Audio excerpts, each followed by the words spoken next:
Hello everyone, welcome you all in my YouTube channel. Today in this video we are going to discuss about part 5th of chapter forms of business organization, in which we are going to discuss about a topic that is formation of a joint stock company. Okay, जो joint stock company है, clear, उसको form करने के लिए क्या करना पड़ता है, लीगल फॉर्मेलिटीज को कंप्लीट करना पड़ता है. Clear, a joint stock company can be formed by following the various stages. First है हमारे पास जो स्टेजेस है हमारे पास, ठीक है, उसमें फर्स्ट स्टेप है हमारे पास प्रमोशन. सेकंड है हमारे पास इनकॉर्पोरेशन. थर्ड है हमारे पास capital subscription stage, capital subscription stage. Okay, last है हमारे पास commencement of business, commencement of business. Okay, first है हमारे पास प्रमोशन. क्लियर, प्रमोशन क्या होता है, जब भी हमने कोई एक न्यू बिजनेस ऑर्गेनाइजेशन को सेटअप करना है. क्लियर, सबसे पहले क्या होता है, माइंड में क्या आता है, आइडिया आता है. क्लियर, आइडिया से लेके जब तक हमारी जो कंपनी है या बिजनेस सेटअप नहीं हो जाता, ठीक है, उसके लिए जब हम जितनी भी एक्टिविटीज को परफॉर्म करते हैं, ठीक है, उसको क्या बोलते हैं, प्रमोशन. ओके, प्रमोशन क्या होता है, ये क्या होता है, it is a process of planning and organising of resources. Clear, इसमें हम क्या करते हैं, प्लानिंग और ऑर्गेनाइज करते हैं, रिसोर्सेज को असेंबल करते हैं, उससे रिलेटेड क्या करते हैं, इन्वेस्टिगेशंस करते हैं. ठीक है, इन सब एक्टिविटीज को जो परफॉर्म करता है उसको हम क्या बोलते हैं, प्रमोटर. क्लियर, जो प्रमोटर होता है सबसे पहले क्या होता है, प्रमोटर के माइंड में क्या आता है, आइडिया आता है. क्लियर, आइडिया आता है, फिर वो क्या करता है, रिसोर्सेज को असेंबल करता है, इन्वेस्टिगेट करता है. क्लियर, तो उसको हम क्या बोलते हैं, प्रमोटर. ओके, जो प्रमोटर है, ठीक है, वो कोई भी हो सकता है, अ पर्सन भी हो सकता है, एन इंस्टीट्यूशन भी हो सकता है, अ ग्रुप ऑफ पीपल भी हो सकते हैं. ठीक है, उन सबको हम क्या बोलते हैं, प्रमोटर. जो प्रमोटर है, ठीक है, वो क्या करता है, वेरियस फंक्शंस को परफॉर्म करता है. क्लियर, जो वो फंक्शंस हैं, ठीक है, वो हम किसमें कंसिडर करते हैं, जो प्रमोशन के हमारे पास स्टेजेस हैं. ठीक है, तो फर्स्ट है हमारे पास आइडेंटिफिकेशन ऑफ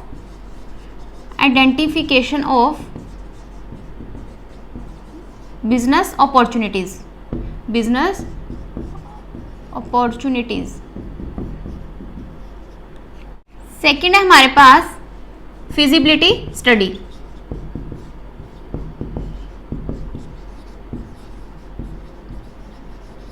थर्ड है हमारे पास name approval.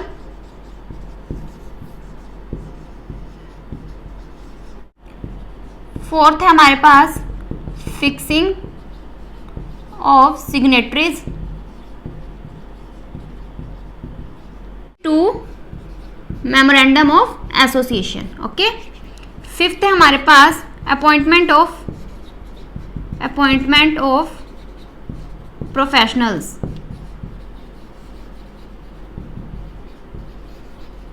And the last one is preparation of necessary documents.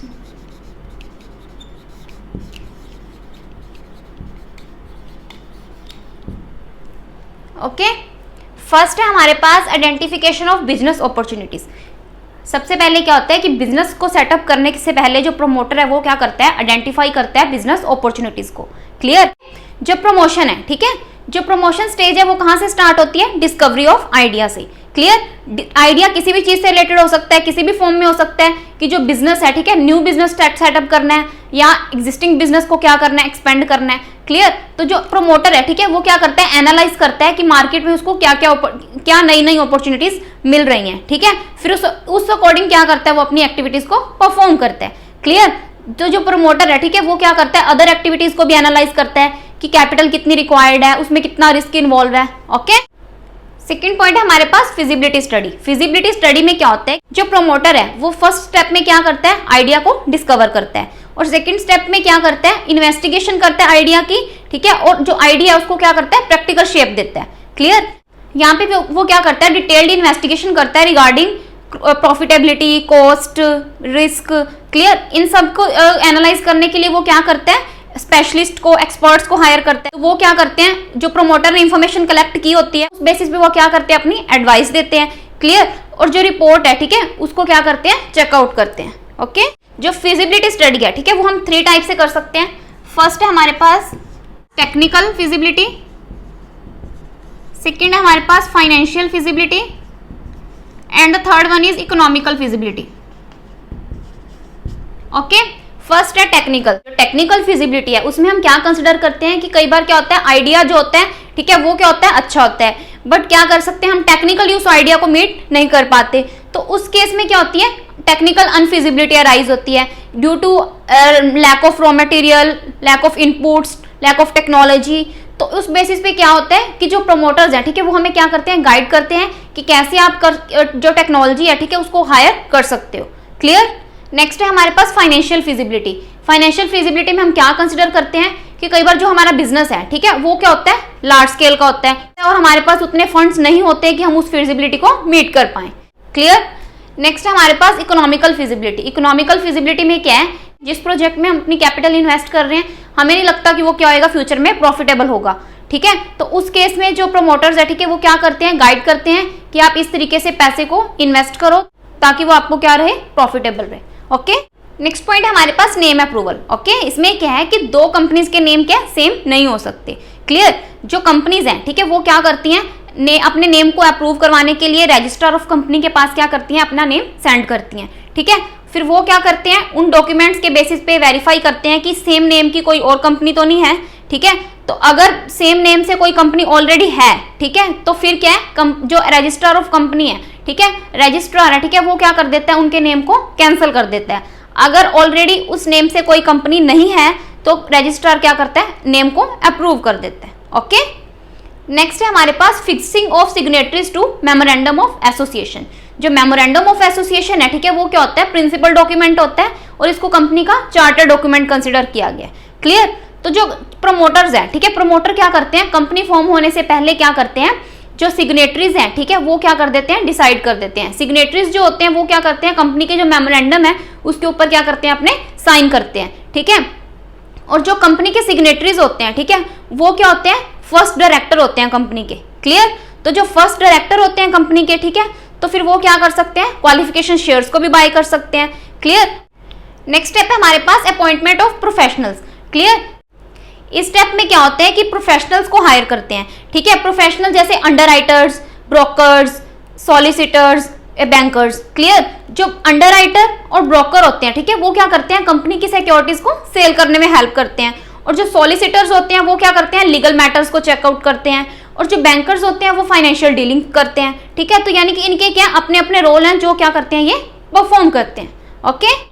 Last point हमारे पास प्रिपरेशन ऑफ नेसेसरी डॉक्यूमेंट। इस स्टेप में जो प्रमोटर है वो क्या करता है, सारे डॉक्यूमेंट्स को प्रिपेयर करके eight the time of incorporation registrar को क्या करता है, सबमिट करवाता है। क्लियर। तो ये डॉक्यूमेंट्स हैं जो, ठीक है, डॉक्यूमेंट्स हमारे कंपनी के जो मेन डॉक्यूमेंट्स हैं वो क्या क्या कौन कौन से होते हैं, AOA article of association, MOA memorandum of association and last one is prospectus. Okay, ये क्या होते हैं, मेन डॉक्यूमेंट्स होते हैं जो रजिस्ट्रार ऑफ कंपनीज को क्या करने पड़ते हैं, at the time of incorporation submit करवाने पड़ते हैं। Okay. Now formation of company की जो सेकंड स्टेज हमारे पास वो क्या है, इनकॉर्पोरेशन। इनकॉर्पोरेशन, इनकॉर्पोरेशन का मीनिंग क्या होता है हमारे पास, registration, registration of a company under companies act 1956। Okay. Incorporation में हमारे पास वेरियस स्टेजेस हैं। फर्स्ट है हमारे पास filing of necessary documents, necessary documents. First है हमारे पास filing of necessary document. It means जब एक रजिस्ट्रार अप्रूवल दे देता है कंपनी को तो उसको क्या करना पड़ता है, कंपनी को सारे डॉक्यूमेंट्स रजिस्ट्रार को सबमिट करवाने पड़ते हैं। क्लियर। यानी कि क्या कौन कौन से डॉक्यूमेंट सबमिट करवाने पड़ते हैं, जैसे article of association, memorandum of association, list of authorised capital, name and address of all directors, written consent from all directors, name and address of registered office. Clear. और जो हमारे लास्ट क्या है, statutory declaration, जिसमें क्या होता है कि जितनी भी हमने इंफॉर्मेशन दी है, ठीक है, वो क्या सारी वैलिड है। ओके। सेकंड है हमारे पास payment of fees, payment of fees. Payment of fees में क्या है कि सारे डॉक्यूमेंट सबमिट करवाने के साथ साथ जो कंपनी है, ठीक है, उसको क्या करना पड़ता है, फीस भी पे करनी पड़ती है। क्लियर। जो फीस है, ठीक है, वो किसके ऊपर डिपेंड करती है, जितनी कंपनी की ऑथोराइज्ड कैपिटल है। क्लियर। यानी कि कंपनी के ऑथोराइज्ड कैपिटल के ऊपर डिपेंड करती है कि कितनी रजिस्ट्रेशन फीस कंपनी को पे करनी है रजिस्ट्रार को। ओके। थर्ड है हमारे पास रजिस्ट्रेशन,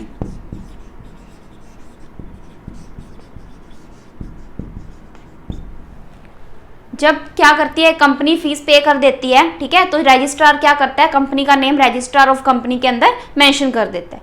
क्लियर। फोर्थ पॉइंट है हमारे पास सर्टिफिकेट ऑफ इनकॉर्पोरेशन।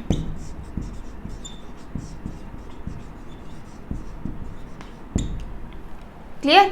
सारी इंफॉर्मेशन देने के बाद जो रजिस्ट्रार है, ठीक है, वो क्या करता है, सर्टिफिकेट ऑफ इनकॉर्पोरेशन इशू कर देता है। Certificate of incorporation means certificate of registration, यानी कि उसके बाद क्या होती है, कंपनी के पास अथॉरिटी होती है, प्राइवेट कंपनी के पास क्या होती है, अथॉरिटी होती है कि वो अपने बिजनेस एक्टिविटीज को कंटिन्यूसली परफॉर्म कर सकती है। क्लियर। तो उसके बाद जो कंपनी की एंटिटी है वो क्या हो जाती है, सेपरेट हो जाती है। क्लियर। थर्ड स्टेज है हमारे पास कंपनी के फॉर्मेशन की, थर्ड स्टेज है हमारे पास capital subscription stage. Capital subscription stage.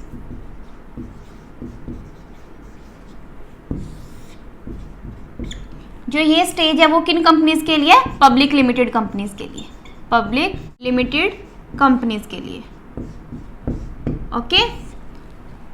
जो एक प्राइवेट कंपनी है, ठीक है, वो जब हमारी सेकंड स्टेज है, सेकंड स्टेज हमारी क्या है, इनकॉर्पोरेशन, यानी कि जब प्राइवेट कंपनी को इनकॉर्पोरेशन का सर्टिफिकेट ऑफ इनकॉर्पोरेशन रिसीव हो जाता है, तो प्राइवेट कंपनी क्या कर सकती है, अपनी एक्टिविटीज को परफॉर्म कर सकती है। ओके। और जो पब्लिक कंपनी है, ठीक है, पब्लिक कंपनी अपनी एक्टिविटीज कब परफॉर्म कर सकती है, जब उसको certificate of commencement of business मिल जाता है, उसके बाद वो अपनी एग्जिस्टेंस में आती है और अपनी एक्टिविटीज को परफॉर्म करती है। क्लियर। तो ये थर्ड स्टेज किन कंपनीज के लिए, पब्लिक लिमिटेड कंपनीज के लिए। ओके। जो कैपिटल सब्सक्रिप्शन स्टेज है, ठीक है, उसके अंदर फर्स्ट स्टेप है हमारे पास SEBI approval. SEBI approval. SEBI means securities exchange board of India.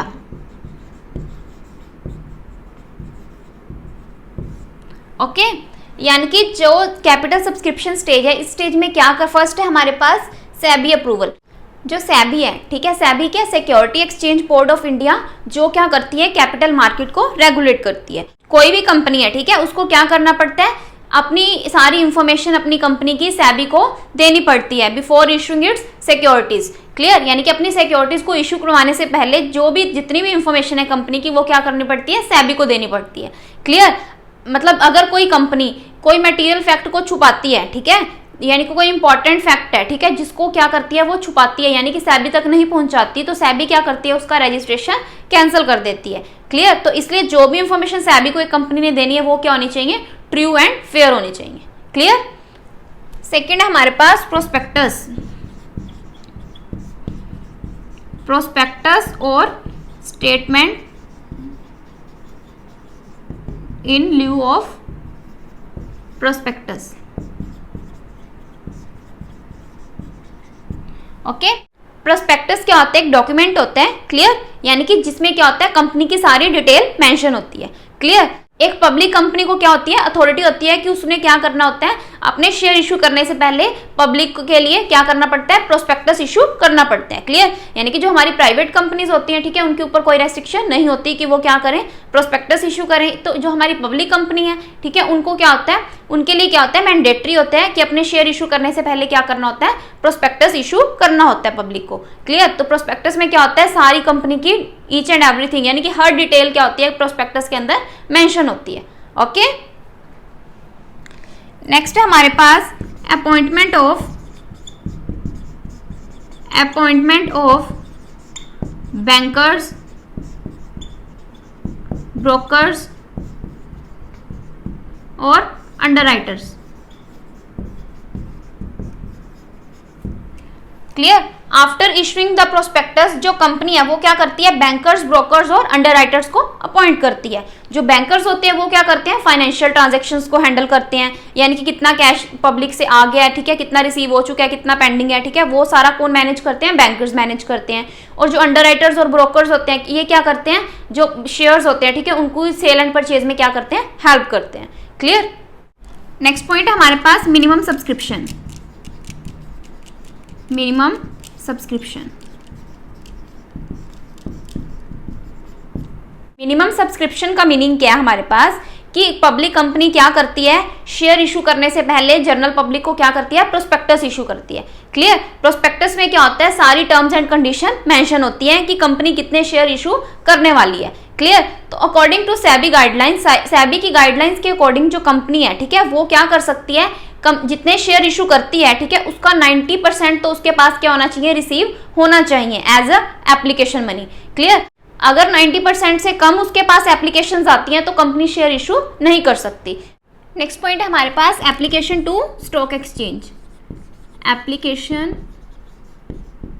To stock exchange. Clear. जो एक फर्म है, ठीक है, उसको क्या करना पड़ता है, आप जनरल पब्लिक को शेयर सेल करने से पहले अपने आप को किसी भी स्टॉक एक्सचेंज में क्या करवाना पड़ता है, लिस्टेड करवाना पड़ता है। क्लियर। तो जो स्टॉक एक्सचेंज है, ठीक है, वो क्या करता है, उन डॉक्यूमेंट को वेरीफाई करता है। अगर उसको लगता है कि ये डॉक्यूमेंट्स क्या है, कंपनी के सारे डॉक्यूमेंट क्या है, वैलिड है, फिर जो स्टॉक एक्सचेंज है वो क्या करता है, उस कंपनी का नेम अपने स्टॉक एक्सचेंज में लिस्टेड कर लेता है। क्लियर। अगर कोई कंपनी अपने आप को स्टॉक एक्सचेंज में लिस्टेड करवाए बिना ही अपने वर्किंग एक्टिविटीज को परफॉर्म करती है तो जो उसकी अलॉटमेंट है उसको क्या माना जाएगा, वॉइड माना जाएगा, और उस एप्लीकेंट को उसकी जो एप्लीकेशन मनी है वो भी क्या कर दी जाएगी, रिटर्न कर दी जाएगी। ओके। लास्ट पॉइंट हमारे पास allotment of shares. Allotment of shares. जब एक कंपनी का नेम स्टॉक एक्सचेंज में लिस्टेड हो जाता है तो वो क्या करती है, एक स्टेटमेंट प्रिपेयर करती है जिसको क्या बोलते हैं, रिटर्न ऑफ अलॉटमेंट बोलते हैं। क्लियर। जो रिटर्न ऑफ अलॉटमेंट स्टेटमेंट है, ठीक है, वो क्या होती है, उसमें जो शेयर होल्डर्स हैं, ठीक है, उनके नेम और एड्रेस सब कुछ क्या होता है, मेंशन होता है। क्लियर। जो ये स्टेटमेंट है, ठीक है, उसको प्रिपेयर करके क्या करना पड़ता है, कंपनी को रजिस्ट्रार ऑफ कंपनी को सबमिट करवाना पड़ता है, और उसमें क्या करना पड़ता है, सारी जो शेयर होल्डर्स हैं, ठीक है, शेयर होल्डर का नेम, एड्रेस और कितने शेयर्स इशू किए हैं शेयर होल्डर को, सारी डिटेल क्या होती है, मेंशन होती है। ओके। लास्ट जो स्टेज है हमारे पास वो क्या है, commencement of business. Commencement of business.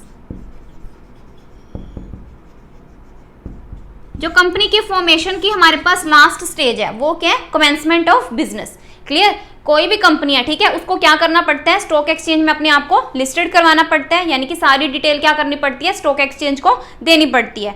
उसके बाद क्या करना पड़ता है, कंपनी को certificate of commencement of business के लिए क्या करना पड़ता है, अप्लाई करना पड़ता है, और उसके साथ साथ उसको क्या करना पड़ता है, सारे डॉक्यूमेंट्स अपने देने पड़ते हैं। जो डॉक्यूमेंट्स है उसमें क्या होता है, डिक्लेरेशन कि हमने जो भी शेयर्स इशू किए थे, ठीक है, उसकी जो सब्सक्रिप्शन है, ठीक है, वो हमें क्या है, कैश में रिसीव हो चुकी है। सेकंड क्या हमारे पास, डिक्लेरेशन बाय डायरेक्टर्स की जो भी एप्लीकेशन मनी है और अलॉटमेंट मनी है वो कैश में क्या है, रिसीव हो चुकी है। क्लियर। थर्ड पॉइंट क्या है हमारे पास, कि एक डिक्लेरेशन की कोई भी मनी हमारे पास पेंडिंग नहीं है कि जो हमने क्या करनी है, एप्लीकेंट्स को रिटर्न करनी है। क्लियर। लास्ट पॉइंट हमारे पास क्या है, कि एक डिक्लेरेशन की जो भी हमने इंफॉर्मेशन दी है वो क्या है, वैलिड है, और उसके ऊपर क्या होता है, डायरेक्टर्स और जो कंपनी का सेक्रेटरी होता है उसके क्या होते हैं, साइन होते हैं। क्लियर। तो फिर जो रजिस्ट्रार है, ठीक है, वो क्या करता है, इन सारे डॉक्यूमेंट्स को वेरीफाई करता है। अगर उसको लगता है कि ये सारे डॉक्यूमेंट क्या है, सही है, ठीक है, तो उस बेसिस पे वो क्या करता है, certificate of commencement of business issue कर देता है। क्लियर। तो उसके बाद जो कंपनी है, ठीक है, यानी कि जो पब्लिक कंपनी है वो अपनी फंक्शनिंग को सही ढंग से परफॉर्म कर सकती है after getting the certificate of commencement of business. Okay. So this is the end of part 5 of chapter forms of business organisations. अगर आपको मेरी वीडियो पसंद आई हो तो आप मेरी वीडियो को लाइक करें, शेयर करें और सब्सक्राइब करें मेरे चैनल को, ताकि आपको फर्दर अपडेट्स मिलते रहें। Thanks for listening and thank you everyone.